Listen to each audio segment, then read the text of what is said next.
Hello friends, எல்லாருக்கும் வணக்கம். நான் உங்கள் டேவிட் அன்பு. இன்றைக்கி நாம் இந்த வீடியோவில் ரொம்ப அதிகமாக நாம் யூஸ் பண்ணக்கூடிய ஒரு சென்டென்ஸ் ஸ்ட்ரக்சர் தான் லேர்ன் பண்ண போகிறோம். அது ரொம்ப ஈஸியாக தான் இருக்கும். இதோட பேசிக் எப்படி, இதோட ஸ்ட்ரக்சர் எப்படி, இது எப்படி யூஸ் பண்ணலாம், இப்படி யூஸ் பண்ண என்ன மீனிங்கில் வருது அப்படிங்கிறத நீங்கள் அண்டர்ஸ்டாண்ட் பண்ணிக்கிட்டிங்கன்னா உங்களால் ஈஸியாக அதை இம்ப்ளிமெண்ட் பண்ண முடியும். அதை அண்டர்ஸ்டாண்ட் பண்ணிக்கிறதுக்கு வீடியோ ஸ்கிப் பண்ணாமல் ஃப்ரம் ஸ்டார்ட் டு எண்டு வரைக்கும் பாருங்கள். அப்போ தான் உங்களுக்கு புரியும். சரிங்களா? அண்ட் இதை ஃபஸ்ட் டைம் நம்ம சேனலுக்கு வந்திருக்கீங்க, மறக்காமல் நம்ம சேனலை சப்ஸ்கிரைப் பண்ணிட்டு பெல் பட்டனை கிளிக் பண்ணி வச்சுக்கோங்க. அப்போ தான் நான் போடுற வீடியோஸ் உங்களை தொடர்ந்து வந்து சேரும். நாம் இப்போ டிலே இல்லாமல் வீடியோக்குள்ளே போயிடலாம்.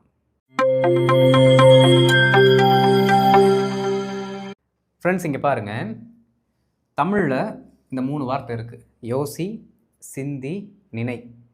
வார்த்தைகள் வேறு வேறையாக இருந்தாலும் அதோடைய அர்த்தம் எப்படியோ அப்ராக்சிமேட்டாக என்னவாக தான் இருக்குது, ஒரே மாதிரி தான் இருக்குது. ஏறக்குறைய கிட்டத்தட்ட ஒரே மாதிரி தான். இதை இங்கிலீஷில் நாம் சிம்பிளாக இதற்கு ஈக்குவலாக இருக்கக்கூடிய ஒரு வார்த்தை திங்க் அப்படிங்கிற இந்த வார்த்தையை வச்சு நம்ம யூஸ் பண்ணலாம். இந்த வார்த்தையை நம்ம என்ன பண்ண போகிறோம் அப்படின்னா, இன்னொரு ஆக்ஷன் வேர்டு கூட சேர்த்து எப்படி யூஸ் பண்ணுறது அப்படிங்கிறத இன்றைக்கி நம்ம லேர்ன் பண்ணிக்க போகிறோம். அதாவதுங்க, இவன் சிந்திச்சுக்கிட்டு கொண்டு இருந்தான், இல்லாட்டி அதை பற்றி அவன் நினச்சிட்டு இருந்தான், இப்படி நம்ம சொன்னோம்னா சிம்பிள். அவன் அதை பற்றி நினச்சிக்கிட்டு இருந்தான் அப்படின்னு ஒரு ஆக்ஷன் தான் பண்ணுறாங்க. எழுதிடலாம், அப்போ உங்களுக்கு புரியும். பாருங்கள், அவன் அதை பற்றி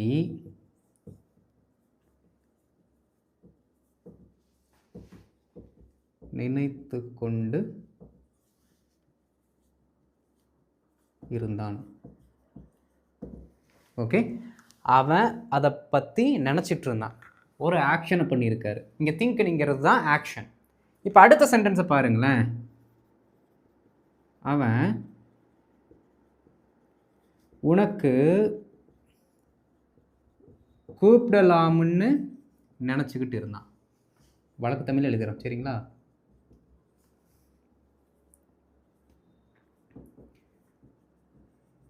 பாருங்க நண்பர்களே, அவன் அதை பற்றி நினைத்து கொண்டிருந்தான். அவன் அதை பற்றி நினச்சிட்டு இருந்தான். அவன் உனக்கு கூப்பிடலாம்னு நினச்சிட்டு இருந்தான். அப்போ இங்கே கவனிக்கணுங்க, இந்த 2வது சென்டென்ஸில் 2 ஆக்ஷன் நடக்குது. 2 ஆக்ஷன் நடக்குது. ஒன்று உனக்கு கூப்பிடுறது, இன்னொன்று நினச்சது. அப்போ இந்த மாதிரி இடங்கள்ல தான் என்ன ஆகும் அப்படின்னா கன்ஃபியூஸ் ஆகும். எப்படா அதை யூஸ் பண்ணுறது அப்படிங்கிற ஒரு என்ன சொல்கிறதுங்க, சொன்ன மாதிரி ஒரு கன்ஃபியூஷன்ஸ் ஆகும். ஆனால் ரொம்ப ரொம்ப ஈஸி. இந்த நினச்சிக்கிட்டு இருந்தான் அப்படிங்கிற வார்த்தை பாஸ்ட்டுக்கு மட்டும் கிடையாதுங்க, ஃப்யூச்சருக்கு இருக்குது, ப்ரெசண்ட்டுக்கு இருக்குது, எல்லாத்துக்குமே இருக்குது. ஏன்னா திங்க் அப்படிங்கிறது ஒரு மெயின் வர்ப். திங்க்குக்கு என்னென்ன ஃபார்ம் இருக்கோ, பாஸ்ட்டு, ப்ரெசண்ட், ஃப்யூச்சர் எல்லாத்துக்குமே இதற்கான அர்த்தம் இருக்குது. பாருங்கள், அவன் உனக்கு கூப்பிடலாம்னு நினச்சிக்கிட்டு இருக்கான். இந்த கடைசி வார்த்தை பார்த்தீங்கன்னா மீனிங் மாறிடும். ஓகே, நினச்சிக்கிட்டு இருக்கான். இந்த நினச்சிக்கிட்டு இருக்கான் அப்படிங்கிற இந்த வார்த்தை, நினச்சிக்கிட்டு இருந்தா அப்படிங்கிற இந்த வார்த்தை, இது கூட தான் கனெக்ட் ஆகிருக்கு. அப்போ அதுதான் மெயின் வர்ப். புரியுதுங்களா? அவன் உனக்கு கூப்பிடலாம்னு நினச்சிக்கிட்டு இருந்தான். அவன் உனக்கு கூப்பிடலாம்னு நினச்சிக்கிட்டு இருக்கான். அவன் உனக்கு கூப்பிடலாம்னு நினச்சிட்டு இருப்பான். எல்லா டென்ஸுக்கும் செட் ஆகுது. கடைசி வார்த்தை மட்டும் தான் மாத்திரம். புரியுதுங்களா? அப்போ இதுதான் டென்ஸை ஃபிக்ஸ் பண்ணுது, இது இல்லை. அப்போ இது மெயின் வர்பு கிடையாது.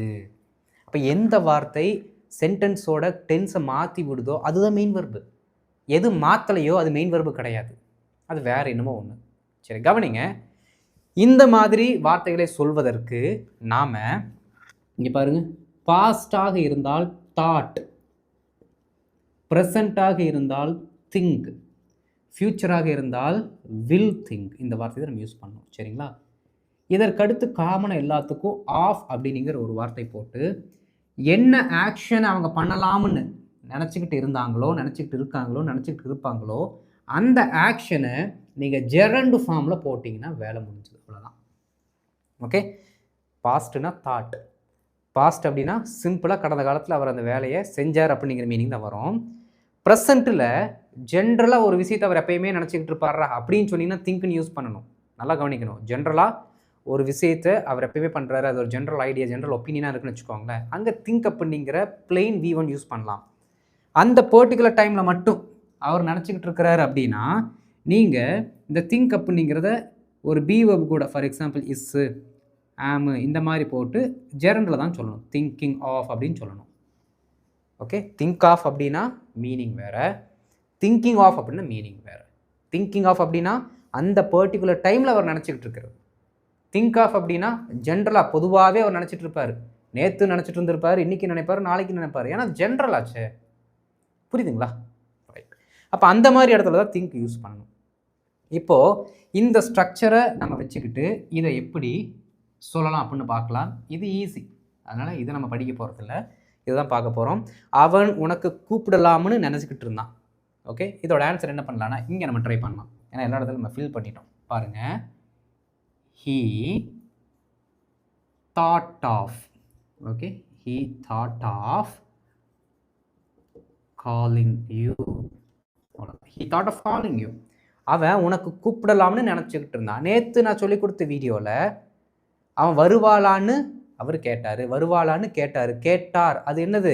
Question sentence. இது சாதா வாக்கியம். அப்போ அங்கே வெதர் படித்தோம், இங்கே வெதர் வரலையேன்னு சொல்லி உங்களை கன்ஃபியூஸ் பண்ணிக்கக்கூடாது. ஏன்னா அது கொஸ்டின் சென்டென்ஸாக இருந்ததுனால அதோட டோனே எப்படி அவங்க வந்தாங்களான்னு கேட்டார், வந்தாங்களான்னு கேட்டார், இது கேள்வியாக வருது. ஆனால் இங்கே பாருங்க, அவன் உனக்கு கூப்பிடலான்னு நினச்சிக்கிட்டு இருந்தான், இது கேள்வியாக வரல, சாதாரண வாக்கியமாக தான் வருது. அப்போ சாதாரண வாக்கியமாக இந்த மாதிரி வரும் பொழுது நாம் இந்த ஃபார்மில் யூஸ் பண்ணிக்கணும். தாட் ஆஃப் அடுத்து காலிங், ஜெரண்ட் ஃபார்ம் யூஸ் பண்ணிக்கணும். He thought of calling you, I thought of calling you, நான் உனக்கு கூப்பிடலான்னு இருந்தேன்டா. I thought of calling you, I thought of calling you, நான் உனக்கு கூப்பிடலாம்னு இருந்தேன், ஆனால் என்னால் கூப்பிட முடியல. But I was not able to do it, but I couldn't do it. புரியுதுங்களா நண்பர்களே? I thought of calling you, நான் உனக்கு கூப்பிடலான்னு இருந்தேன், ஆனால் எனக்கு டைம் இல்லை, but I didn't get time. புரியுதுங்களா? அப்போ இந்த மாதிரி சென்டென்சஸை எப்படி சொல்லலான்னு எல்லா சீக்வன்ஸுக்கு ஏற்ற மாதிரி இப்போ என்ன பண்ண போகிறோம், ஒரு சில எக்ஸாம்பிள்ஸ் பார்க்க போகிறோம். தொடர்ந்து அப்படி என்ன பண்ணுங்கள், எக்ஸாம்பிள்ஸ் என் கூட சேர்ந்து நீங்களும் ட்ரை பண்ணிகிட்டே வாங்க. எல்லா டென்ஸுக்கு ஏற்ற மாதிரி மாற்றி மாற்றி நம்ம ப்ராக்டிஸ் பண்ணலாம். ஓகே, இப்போ நம்ம எக்ஸாம்பிள்ஸ் கூட போயிடலாம்.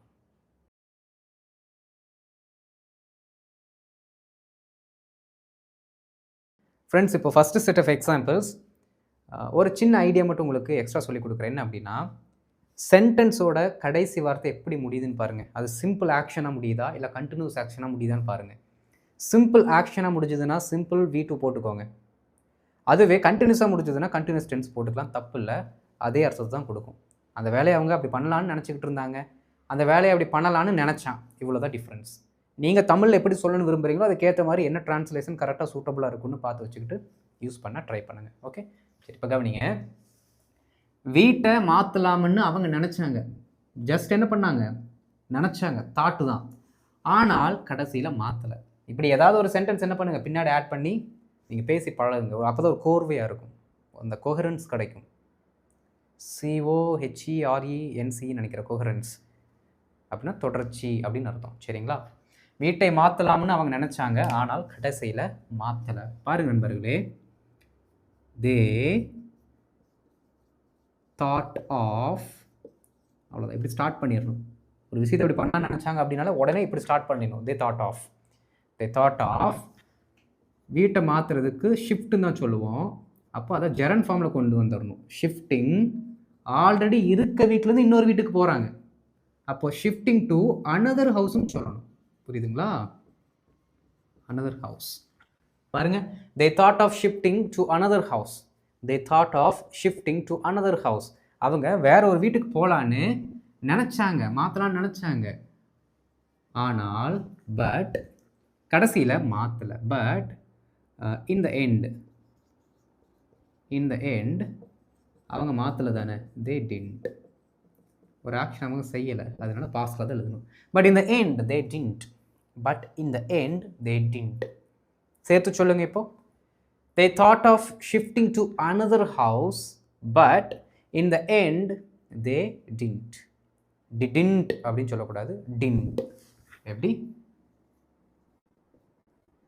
இது கரெக்டு, 2 D போட்டிங்கன்னா தப்பு. புரியுதுங்களா? didn't கரெக்டு, didn't தப்பு. they didn't அப்படி தான் சொல்லணும், didn't அப்படின்னு சொல்லக்கூடாது. புரியுதுங்களா? கொஞ்சம் கொஞ்சமாக மாற்றிக்கோங்க தப்பு பண்ணீங்க அப்படின்னா. they thought of, மறுபடியும் எங்கூட சேர்ந்து சொல்லுங்கள், they thought of shifting to another house, but in the end they didn't. Okay, அடுத்து பாருங்க, இந்த வேலையை விட்டுறலாம்னு நினச்சிக்கிட்டு இருந்தா. ஓகே, நினச்சிக்கிட்டு இருந்தா, நினச்சா இல்லை, நினச்சிக்கிட்டு இருந்தா. அப்போ நீங்கள் என்ன பண்ணணும், கண்டினியூஸ் டென்ஸில் போடணும். யார் நினச்சிக்கிட்டு இருந்தாலும் தான் இருக்குது. பாருங்கள், அப்போ ஒரு பெண். அப்போ ஷி வாஸ் திங்கிங் ஆஃப் வேலையை விடுறது, வேலையை விட்டுட்டு போகிறதுக்கு குவிட்டிங் அப்படின்னு நம்ம சொல்லலாம். Okay, she was thinking of quitting இந்த வேலையை, திஸ் ஜாப், அதாவது விட்டுறலான் இருந்தாங்க. எதை விட்டுறலான் இருந்தாங்க? ஜாபை விட்டுறலான் இருந்தாங்க. அப்படியே கண்டினியூஸாக வரணும், அந்த ஒரு வார்த்தையோட மீனிங் அப்படியே தொடர்ச்சியாக வரணும். நீங்களே கேள்வியை கேட்டு கேட்டு பிளேஸ் பண்ணுங்கள். புரியுதுங்களா? பாருங்கள், she was thinking of quitting this job. She was thinking of quitting this job. அவள் இந்த வேலையை விடலான்னு நினச்சிட்டு இருந்தா. She was thinking of quitting this job. Okay, right. விடுமுறைக்கு ஊருக்கு போகலான்னு நினச்சேங்க. வெறும் நினச்சேன் தான், நினச்சிக்கிட்டு இருந்தேன். நினச்சேன் லீவுக்கு ஊருக்கு போகலான்னு நினச்சேன். கடைசியில் பார்த்தா போக முடியல. அதான் டாஸ்க்காக கொடுத்து தள்ளிட்டாங்க, வேலையாக கொடுத்து தள்ளிட்டாங்க. எங்கே போகிறது? விடுமுறைக்கு ஊருக்கு போகலாம்னு நினைச்சேன், நான் நினச்சேன். அப்போ ஐ சிம்பிளாக நினச்சதுனால thought. I thought of going எங்கே? என்னோட நேட்டிவ் பிளேஸுக்கு. டு மை நேட்டிவ் பிளேஸ்ன்னு போடுறேன். Okay, to my native place. எப்போ? லீவுக்கு, ஃபார் ஹாலிடேஸ். அதெல்லாம் சிம்பிளான சென்டென்சஸ், நீங்கள் அதிகமாக யூஸ் பண்ணக்கூடிய சென்டென்சஸ். நோட் பண்ணி வச்சு ப்ராக்டிஸ் பண்ணிகிட்டே வரணும். புரியுதுங்களா? பாருங்கள், I thought of going to my native place for holidays. I thought of going, thought of going. பாருங்கள், thought of going. I thought of going to my native place for holidays. இப்போ கவனிங்க, நான் போகலான்னு நினச்சேன். தாட் ஆஃப் கோயிங், போகலான்னு நினச்சேன். எங்கே போகலான்னு நினச்சேன்? டு மை நேட்டிவ் பிளேஸ், என் ஊருக்கு போகலான்னு நினச்சேன். எப்போ? For holidays. எதுக்கு? For holidays. இந்த மாதிரி கேள்வியாக கேட்டு கேட்டு நீங்களே என்ன பண்ணுங்கள், சென்டென்ஸை பில்ட் பண்ணுங்கள். ஈஸி தான், ரொம்ப கஷ்டம்லாம் கிடையாது. கடைசி, ஒரு புது தொழிலை ஆரம்பிக்கலாம்னு எங்கள் அப்பா நினச்சாரு. ஓகே, பாருங்கள், மை ஃபாதர் தாட் ஆஃப் என்ன பண்ண நினச்சாரு? ஆரம்பிக்கலான்னு நினச்சாரு. பிஸ்னஸ்ன்னு போடக்கூடாது, தாட் ஆஃப் நியூ பிஸ்னஸ் போடக்கூடாது. அப்படி போட்ட மீனிங் மாறிடும். தாட் ஆஃப் ஸ்டார்டிங், எதை ஸ்டார்ட் பண்ணுறதுக்கு? A new business. இப்படி கொண்டு வந்துட்டிங்கன்னா இந்த ஸ்ட்ரக்சர் கரெக்ட். ஓகே, பாருங்கள், my father thought of starting a new business. My father thought of starting a new business. எங்கள் அப்பா ஒரு புது தொழிலை ஆரம்பிக்கலாம்னு. ஓகே, தாட் ஆஃப் ஸ்டார்டிங், ஆரம்பிக்கலாம்னு. எதை? A new business. இப்படி தான் இங்கிலீஷில் நம்ம என்ன பண்ணோம், ஸ்ட்ரக்சர் கொண்டு வரணும். புரியுதுங்களா நண்பர்களே? ரொம்ப ஈஸி, ரொம்ப எளிமையான ஒரு டாபிக் இது. இப்போது ப்ரெசண்ட்டில் எப்படி இது யூஸ் ஆகுது அப்படிங்கிறத பார்த்துக்கலாம்.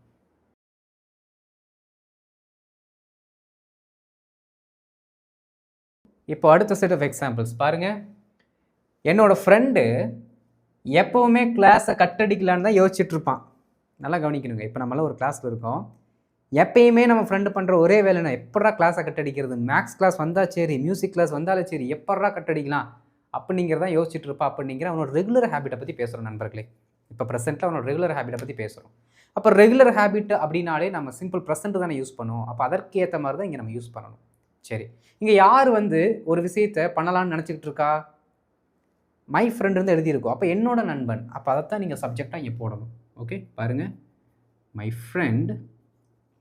ஓகே, எப்போவுமே தானே, அப்போ ஆல்வேஸ் இந்த வார்த்தை ஆட் பண்ணிக்கணும். மை ஃப்ரெண்ட் ஆல்வேஸ் என்ன பண்ணுறான்? எப்போவுமே அந்த விஷயத்தை பண்ணுறான்னா அது அவனோட ஹேபிட்டு. அப்போ சிம்பிள் ப்ரெசண்ட்டில் போடணும். அப்போ திங்க் அப்படிங்கிற வார்த்தையை போட்டுக்கிட்டு சிம்பிள் ப்ரெசண்ட் இருக்கிறதுனால மை ஃப்ரெண்ட் அப்படிங்கிற இந்த நபர் இரண்டாவது டைம் சொல்லும் பொழுது ஹீ கீழே வந்துடுவார். அப்போ ஹீ வந்தாலே இங்கே திங்ஸ் அப்படிங்கிற வார்த்தை வரணும். புரியுதுங்களா? நிறைய பேர் தப்பு பண்ணுவாங்க. ஹீ ஷீட்டுக்கு தான் திங்ஸு, மை ஃப்ரெண்டு தான் இருக்குது, எப்படி திங்ஸ் வரும்னு கேட்பீங்க. மை ஃப்ரெண்டை ரெண்டாவது டைம் சொன்னீங்கன்னா ஹீ தான் மாறிடுவார். என்னோடய ஃப்ரெண்டு ரொம்ப நல்லவங்க, ஆனால் அவன் அப்பப்போ கிளாஸுக்கு வர மாட்டான். ஆனால் அவன் அப்படின்னு தான் நம்ம சொல்கிறோம். அந்த நபரை அவன் தான் மென்ஷன் பண்ணுறோம். அப்போ ஹீயை மாறிடுறாருல்ல. அப்போ ஆட்டோமேட்டிக் என்ன ஆவார்? அவரும் இந்த ஹீ அப்படிங்கிற கேட்டகரிக்குள்ளே வர்றாரு. வரும்பொழுது ப்ரெசன்ட் இப்படி மாறிடுவார். Okay, my friend always things of என்ன பண்ணுறதாம்மா? கிளாஸை கட்டடிக்கலாம் தான் நினச்சிட்டு இருப்பாரு. Things of bunking the classes. அவ்வளோதான். பாருங்கள், பங்க் அடிக்கிறதுன்னு சொல்லுவோம்ல, அதே வார்த்தை தான். அது இங்கிலீஷ்லேயும் இருக்குது. கிளாஸை கட்டடிக்கலான்றங்கிறத நம்ம பங்க் அடிக்கிறது அப்படின்னு இங்கிலீஷில் சொல்லுவோம். My friend always things of bunking the classes. My friend always things of bunking the classes. My friend always things of bunking the classes. இந்த சென்டென்ஸ் சொல்லும்பொழுது நாங்கள் பண்ணதே எனக்கு ஞாபகம் வருது. Okay, right. புரியுதுங்களா உங்களுக்கு? Things of bunking. ஓகே, வழக்கம் போல் திங்ஸ் ஆஃப்ங்கிற வார்த்தை வந்துருச்சு, பின்னாடி ஒரு சரண்ட். My friend always things of bunking the classes. நாளை கழித்து ஊருக்கு போகலாம்னு நினச்சிக்கிட்டு இருக்கேன். இது இப்படி சொல்லக்கூடாது. நம்ம யார் வம்புக்கும் போகிறதில்ல, தும்புக்கும் போகிறதில்ல. நாளை கழித்து ஊருக்கு போகலான்னு நினச்சிக்கிட்டு இருக்கேன். ஏன்னா என் தங்கச்சிக்கு சடங்கு. இந்த காமெடி பார்த்துருப்பீங்க, வடிவேல் பார்த்தீங்கன்னா ஒரு காமெடியில் டீ கடையில் நிற்கும் போது ஒருத்தர் முறைச்சிக்கிட்டே இருப்பார். அந்த டைமில் பார்த்தீங்கன்னா இந்த டயலாக் வரும். கரெக்டாக நம்மளோட சென்டென்ஸுக்கு, நம்மளோட டாப்பிக்கு கரெக்டாக மேட்ச் ஆகுது. நாளை கழித்து ஊருக்கு போகலான்னு நினச்சிட்டு இருக்கேன். நாளை கழிச்சுன்னா நாளைக்கு இல்லை, நாளை மறுநாள். அதைத்தான் நாளை கழிச்சுன்னு நம்ம சொல்கிறோம். அப்போது யார் நினச்சிட்டு இருக்கா? நினச்சிக்கிட்டு இருக்கேன். அப்போ நான் நினச்சிக்கிட்டு இருக்கேன். ஐ ஆம். Okay, I am thinking of. Okay, thinking of எங்கள் ஊருக்கு போகிறது. இங்கே கோயிங் தான். திங்கிங் ஆஃப் கோயிங் எங்கே? நம்ம ஊருக்கு. டு மை ஹோம் டவுன் போட்டுக்கலாம். சரிங்களா? Home town. I am thinking of going to my home town. எப்போ? நாளை கழிச்சு. எப்படி போடணும்? டே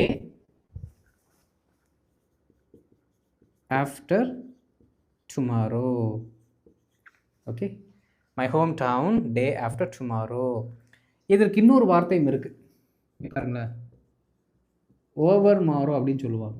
ஓவர் மாரோ அப்படின்னாலும் டே ஆஃப்டர் டுமாரோ தான். ஓவர் மாரோ அப்படின்னு சொல்லுவாங்க. அப்படின்னு சொல்லலாம், இப்படின்னு சொல்லலாம், தப்பு இல்லை. சரி பாருங்கள். I am thinking of going to my home town day after tomorrow. I am thinking of going to my home town day after tomorrow. நாளை கழிச்சு ஊருக்கு போகலான் இருக்கேன். பிகாஸ் என் தங்கச்சிக்கு சடங்கு. Because my younger sister. Because my younger sister has, சடங்கு தானே, has a ceremony. My younger sister has a ceremony. ரிச்சுவல்ஸ்னு சொல்ல வேணாம், செரிமனின்னு சொன்னால் இங்கே கரெக்டாக இருக்கும். பாருங்கள். I am thinking of going to my home town day after tomorrow. I am thinking of going to my home town எப்போ? Day after tomorrow. பிகாஸ் ஏன்னா my younger sister has a ceremony. My younger sister has a ceremony. ஈஸியாக இருக்குது பார்த்தீங்களா? கொஞ்சம் அப்படியே நம்ம ஸ்ட்ரக்சரோட கொண்டு வந்துட்டோம்னா என்ன டைலாகாக இருந்தாலும், நம்ம என்ன யோசிக்கிற திங்ஸாக இருந்தாலும் சொல்லிடலாம். ஈஸி தான். அடுத்து பாருங்கள். என்னோடய பேரண்ட்ஸ் எப்போவுமே எங்களை தான் நினச்சிக்கிட்டு இருப்பாங்க. நல்லா கவனிக்கணும் நண்பர்களே. நினச்சிக்கிட்டு இருப்பாங்க. என்ன பண்ணலாம்னு நினச்சிட்டு இருக்காங்களாம்மா? அதை சொல்லலை. அப்போ இங்கே ஒரு ஆக்ஷனை பண்ணலாம்னு நினச்சிட்டு இருப்பாங்களா, அந்த ஆக்ஷன் இடம் பெறவில்லை, மாறிடுச்சு சென்டென்ஸ். ரொம்ப சிம்பிள். என்னோட parents, my parents. Okay, my parents எப்போவுமே, ஆல்வேஸ். ஆல்வேஸ் வந்துட்டாலே வழக்கமாக அவங்க செய்யக்கூடிய ஆக்ஷன் தான். அப்போது ஆல்வேஸ் திங்க் ஆஃப், எங்களை நினச்சிக்கிட்டு இருப்பாங்க, நினச்சிக்கிட்டு இருக்காங்க வந்துருச்சு. என்ன செய்யலாம் நினச்சிக்கிட்டு இருக்காங்களாம்மா? தொழிலை தொடங்கலாம்னு நினச்சிட்டு இருந்தாங்களா? எங்களை எப்படி காப்பாற்றலாம்னு நினச்சிக்கிட்டு இருந்தாங்களா? எங்களுக்கு என்ன சமைக்கலாம்னு நினச்சிட்டு இருந்தாங்களா? அந்த மாதிரி எதுவுமே போடல. மொட்டையாக எங்களைத்தான் நினச்சிக்கிட்டு இருக்காங்க அப்படின்னு நம்ம சொல்கிறோம்னு வச்சுக்கோங்களேன். அப்போ ஒரு நபர் இன்னொரு நபரை பற்றி நினச்சிக்கிட்டு இருந்தாரு, இன்னொரு ஐடியா பற்றி நினச்சிக்கிட்டு இருந்தார், ஒரு பொருளை பற்றி நினச்சிக்கிட்டு இருந்தார் அப்படின்னு சொல்லும் பொழுது நீங்கள் அந்த பொருளை என்ன பண்ணிக்கலாம்? இந்த ஆஃபுக்கு அடுத்து போட்டிங்கன்னா வேலை முடிஞ்சிச்சு. சிம்பிள். பாருங்கள். My parents always think of us. எங்களை பற்றி தான், எங்களை தான். திங்க் அபவுட் அஸ்னால் எங்களை பற்றி நீங்கள் சொல்லிக்கலாம். எங்களை தான் நினச்சிக்கிட்டு இருக்காங்க அப்படின்னு சொல்லும் பொழுது திங்க் ஆஃப் அஸ் அப்படிங்கிற வார்த்தையை நம்ம சொல்லலாம். எங்களை தான் அவங்க நினச்சிக்கிட்டு இருப்பாங்க. எப்பயுமே எங்களை பற்றி தான் நினச்சிக்கிட்டு இருப்பாங்க அப்படின்னா திங்க் அபவுட். சும்மா ஜென்ரலாக சொல்லும்போது எங்களை தான் நினச்சிட்டு இருப்பாங்கன்னா திங்க் ஆஃப் அஸ். புரியுதுங்களா நண்பர்களே? ரொம்ப ஈஸி. அடுத்து பாருங்கள். ஈவன் அவளை பற்றியே நினச்சிக்கிட்டு இருக்கான். அந்த பர்டிகுலர் டைமில் மட்டும் பேசினானா பிரச்சனை இல்லை, எப்போவுமே அதான் பண்ணிகிட்டு இருக்கான். இவன் அவளை பற்றியே நினச்சிக்கிட்டு இருக்கான். என்ன ஆக்ஷன் பண்ணுறான்? நினச்சிக்கிட்டு இருக்கான். என்ன ஆக்ஷன் பண்ணலான்னு நினச்சிட்டு இருக்கான்? அது இல்லை. ஆனால் ஒரு நபரை பற்றி நினச்சிக்கிட்டு இருக்கான். அப்போ அந்த நபரை இங்கே யூஸ் பண்ண மாதிரி நம்ம என்ன பண்ணிடலாம்? சென்டென்ஸில் யூஸ் பண்ணிட வேண்டியதான். பாருங்கள். ஈவன் ஹீ தான். இல்லாட்டி திஸ் காய்ன்னு வேணால் சொல்லுங்கள், திஸ் ஃபெல்லோ, திஸ் காய். ஏன்னா இவனாக இருந்தாலும் அவனாக இருந்தாலும் இங்கிலீஷில் ஒரே வார்த்தை தான், ஹீ தான். புரியுதுங்களா? அதை மாற்றி சொல்லணும் அப்படின்னா திஸ் ஃபெல்லோ தட் ஃபெல்லோன்னு சொன்னால் மாற்றிக்கலாம். ஓகே, ஹீ இல்லாட்டி திஸ் காய் எப்போவுமே ஆல்வேஸ் என்ன பண்ணுறாரு, thinks of her. He is always think of her அப்படின்னு ஒரு சிலர் சொல்லுவாங்க. தப்பு. இஸ்ஸு வந்தால் திங்க் வரக்கூடாது. இஸ்ஸு வந்தால் திங்கிங் தான் சொல்லணும். He is always thinking of her, அது correct. He is always think of ஹர்னா தப்பு. பி வெர்பை நீங்கள் பிளெயின் வெர்பு கூட போட்டு யூஸ் பண்ணக்கூடாது, போட்டால் தப்பு. அது V1 வரவே வராது. பி வெர்பு கூட V1 வரவே வராது. புரியுதுங்களா? Right. He always things of her, this guy always things of her. ரொம்ப ஈஸி. புரிஞ்சுங்களா நண்பர்களே? அவ்வளோதாங்க. ரொம்ப ஈஸியான ஒரு வார்த்தை இந்த think of her, thinks of her, is thinking, அப்புறம் என்னது வாஸ் திங்கிங்கு, அப்புறம் தாட் ஆஃப். இதெல்லாம் ரொம்ப ஈஸியான வார்த்தை. நீங்கள் இதெல்லாமே தெரிஞ்சு வச்சுக்கிட்டு என்ன பண்ணணும், எவ்ரிடே கம்யூனிகேஷனில் இம்ப்ளிமெண்ட் பண்ணால் தான் ஒரு ஃப்ளூவன்சி உங்களுக்கு வரும், இல்லைனா சிரமம். சரிங்களா? ரைட். ஐ திங்க் இந்த வீடியோ உங்களுக்கு பிடிச்சிருக்குன்னு நினைக்கிறேன், புரிஞ்சிருக்குன்னு நினைக்கிறேன். மறக்காமல் இந்த வீடியோ உங்களுக்கு புரிஞ்சிருந்துச்சுன்னா மற்றவங்களுக்கு ஷேர் பண்ணுங்கள், லைக்கும் பண்ணி வச்சுருங்க. நீங்கள் லைக் பண்ணுறது நம்மளோட வீடியோஸை நிறைய பேர்த்துக்கு என்ன பண்ணுன்னா அதுவே தானாக ஃபீல்டில் போய் காட்டும், அவங்களும் பயனடைந்து கொள்வார்கள். அண்ட் இதான் ஃபஸ்ட் டைம் நம்ம சேனலுக்கு வந்திருக்கீங்க, மறக்காம நம்ம சேனலை சப்ஸ்கிரைப் பண்ணிட்டு பெல் பட்டனை கிளிக் பண்ணி வச்சுக்கோங்க. அப்போ தான் நான் போடுற வீடியோஸ் உங்களை தொடர்ந்து வந்து சேரும். நம்ம அடுத்த வீடியோவில் பார்க்கலாம். அது வரைக்கும் இதை நல்லா ப்ராக்டிஸ் பண்ணுங்கள். இப்போ ஹோம்ஒர்க் வரும், ஹோம்ஒர்க்கை பண்ணிவிட்டு ஆன்சரை நம்மளோட வாட்ஸ்அப் சேனலில் என்ன பண்ணுங்கள், போய் செக் பண்ணிக்கோங்க. வாட்ஸ்அப் சேனலோட லிங்க் நம்ம ஃபஸ்ட் காமெண்ட்டில் பின் பண்ணி வச்சுருக்கோம், அதை கிளிக் பண்ணி சேனலை ஜாயின் பண்ணிக்கோங்க. சேனல் ஜாயின் பண்ணிட்டீங்கன்னா நம்ம போடுற அப்டேட்ஸ் உடனே இமீடியட்டாக உங்களுக்கு ரீச் ஆயிடும். ரைட் ஃப்ரெண்ட்ஸ், அடுத்த வீடியோவில் பார்க்கலாம். தேங்க்யூ.